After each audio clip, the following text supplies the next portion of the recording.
Assalamualaikum warahmatullahi wabarakatuh. Perkenalkan nama saya Alvina Moina, NPM 2408260008. Di sini saya akan menjelaskan malaria pada blok hematologi. Malaria adalah penyakit infeksi sistemik yang disebabkan oleh parasit protozoa dari genus Plasmodium yang ditularkan pada manusia melalui gigitan nyamuk betina Anopheles yang terinfeksi. Nah, penyakit ini ditandai oleh demam periodik, menggigil, anemia, dan dapat berkembang menjadi kondisi berat yang mengancam nyawa bila tidak ditangani dengan cepat dan tepat.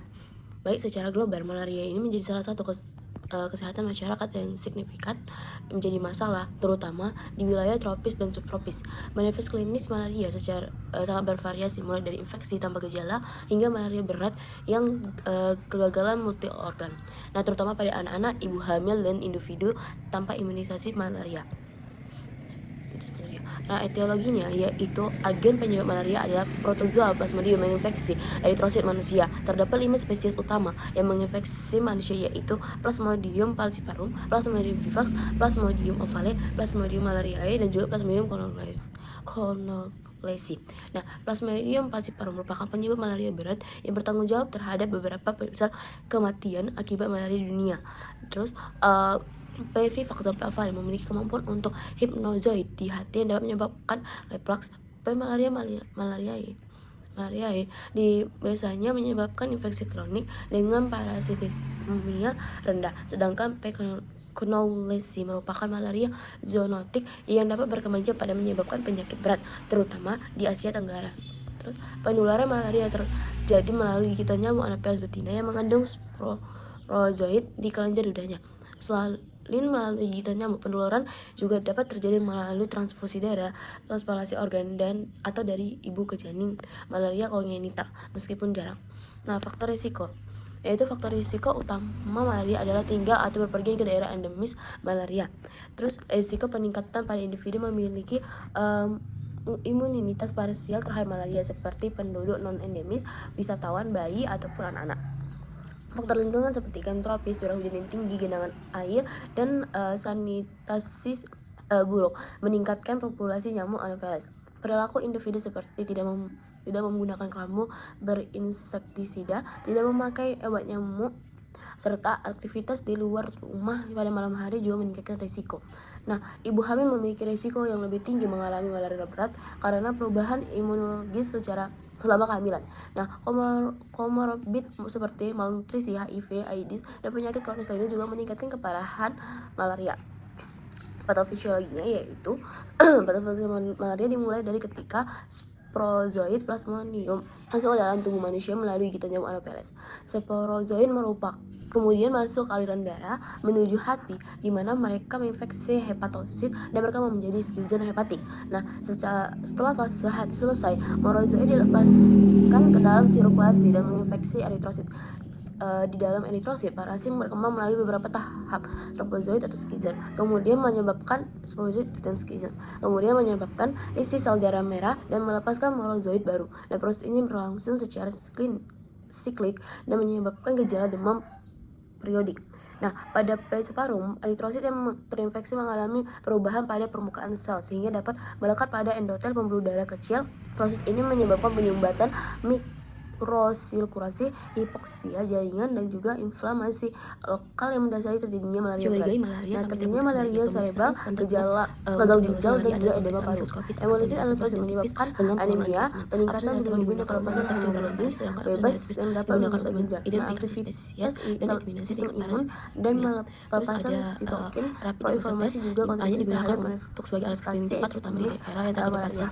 laboratorium RDT deteksi antigen parasit, namun sensitivitas dapat dipengaruhi oleh tingkat parasitemia dan juga varian genetik parasit. Diagnosa malaria berat ditegakkan bila ditemukannya parasitemia dengan disertai satu atau lebih tanda kegawatan seperti penurunan kesadaran, kejang, anemia berat, hipoglikemia, gagal ginjal akut, edema paru, atau shock. Terus ada pemeriksaan fisik. Nah, pada pemeriksaan fisik, pasien malaria umumnya tampak demam dengan episode menggigil dan keringatan. Terus tanda anemia seperti pucat, konjungtivitis yang ditemukan, hepatomegali dan splenomegali dapat ditemukan akibatnya hiperplasia sistem retikuloendotel epitelial. Nah, pada malaria berat dapat ditemukan gangguan kesadaran seperti koma, itu malaria cerebral, kejang, takimenia, tanda gagal bernafas, hipotensi, dan oligonuria. Terus pemeriksaan neurologis harus dilakukan secara menyeluruh, terutama pada anak-anak. Pemeriksaan fisik juga penting untuk menilai komplikasi seperti dehidrasi, pendarahan, atau tanda gagal organ yang penanganan segera. Nah, pemeriksaan penunjangnya itu tujuannya untuk membutuhkan infeksi plasmodium, tentukan spesies, dan juga nilai parasitemia untuk memutuskan terapi. Nah, pertama itu ada mikroskopis yaitu gold standard di banyak tempat, itu opsi darah tebal dan darah tepi Giesman untuk mendeteksi parasit, magnifikasi spesies, dan juga menghitung parasitemia. Terus itu ada rapid diagnosis test mendeteksi antigen parasit mis HRP2 untuk P. falciparum, PLDH untuk plasmodium lain. Terus cepat dan berguna di lapangan, sensitif tergantung beban parasit dan mutasi. Terus misalnya itu HRP2 delation menurunkan sensitivitas untuk P. falciparum. Terus ada PCR yaitu dia sensitivitas tinggi, berguna untuk studi epidemiologi dan kasus lubung, namun tidak praktis untuk keputusan klinis di lapangan. Ada kriteria severe malaria menurut WHO, adanya terbukti parasitemia ditandai tanda-tanda seperti ketidakstabilan atau penurunan kesadaran, hipoglikemia berat, anemia berat, gagal ginjal akut, edema paru, shock, hemoglobinuria atau hemoglobinuria akut, dan parasitemia tinggi, misalnya itu lebih dari 10% RBC tergantung RBC. Keputusan harus didasarkan pada kombinasi klinis dan lab tata laksana, yaitu prinsip diagnosis cepat, pengobatan anti malaria efektif berdasarkan spesies dan juga keparahan yang dukungan organ dan tata laksana komplikasi.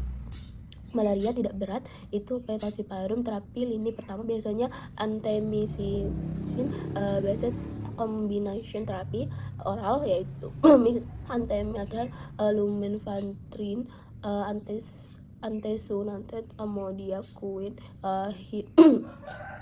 hydroantemicin, piperaquine sesuai pedoman nasional WHO.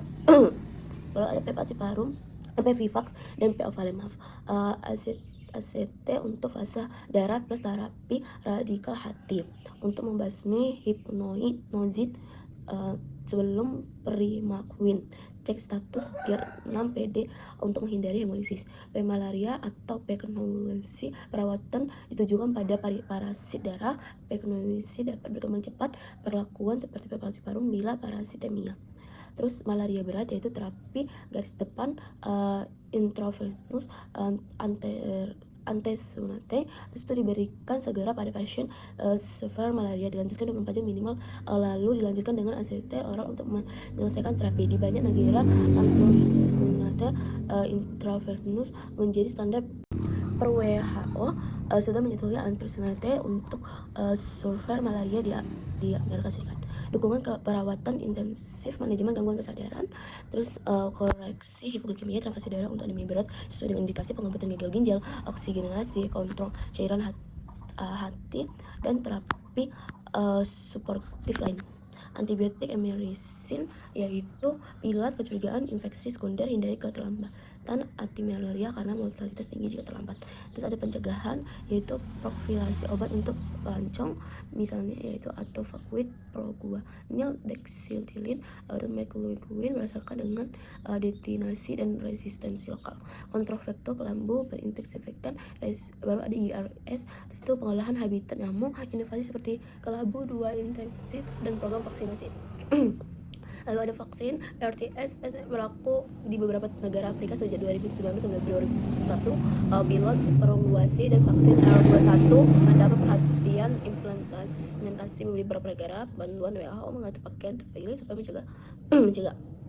Lalu ada komplikasi malaria meliputi anemia berat, malaria cerebral, gagal ginjal akut, edema paru, hipoglikemia, kejang, dan shock. Malaria cerebral merupakan komplikasi paling serius dan ditandai oleh penurunan kesadaran hingga koma. Pada ibu hamil, malaria dapat menyebabkan abortus, persen prematur, berat badan lahir rendah, dan kematian ibu maupun janin. Pada anak-anak, malaria berat dapat menyebabkan gangguan perkembangan neurologis jangka panjang. Terus itu prognosis itu sangat bergantung pada spesies plasmodium, kecepatan diagnosa, dan juga ketepatan tata laksana. Malaria dapat komplikasi yang ditangani dengan baik, umumnya memiliki prognosis yang sangat baik.